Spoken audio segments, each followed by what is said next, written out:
Sun వుకోంగ్ Chinese పురాణాల్లో ప్రసిద్ధమైన monkey king. Journey to the west. Sun Wukong పుష్పాలు మరియు పండ్లతో నిండిన ఓ పర్వతంపై రాతి నుండి పుట్టాడు. అతడు అద్భుతమైన శక్తి, మేధస్సు మరియు చాతుర్యంతో జన్మించాడు. చిన్న వయస్సులోనే ఆ పర్వతంపై ఉండే కోతుల రాజుగా మారాడు. మరణం భయంతో సన్ వుకోంగ్ అమరత్వం రహస్యాలను తెలుసుకోవడం కోసం ప్రయాణించాడు. తావోయిజం గురువు వద్ద శిక్షణ పొందాడు. 72 మార్గాల్లో తన రూపాన్ని మార్చుకోగలగడం, ఒక్కసారి జంప్ చేసి 1,08,000 మైళ్లు దూరం వెళ్లగలగడం, మేఘాలపై నడవగలగడం వంటి అనేక అద్భుత శక్తులను నేర్చుకున్నాడు. తన శక్తుల కారణంగా సన్ వుకోంగ్ దర్పంతో నిండిపోయాడు. అతడు తూర్పు సముద్రాల డ్రాగన్ రాజు నుండి రుయి జింగుబ్యాంగ్ అనే మాయా కయారి పొందాడు.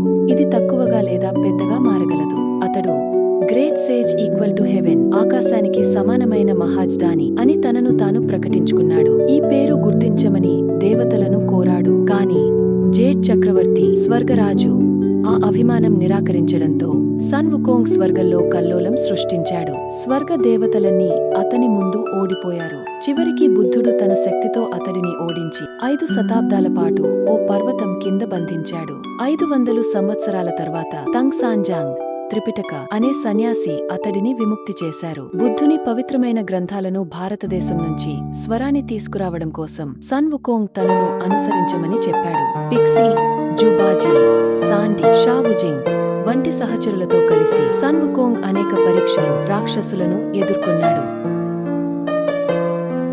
తన తొలితరహా తిరుగుబాటు స్వభావం ఉన్నప్పటికీ అతని తెలివి, ధైర్యం అనేక కష్టాలను దాటేందుకు తోడ్పడ్డాయి.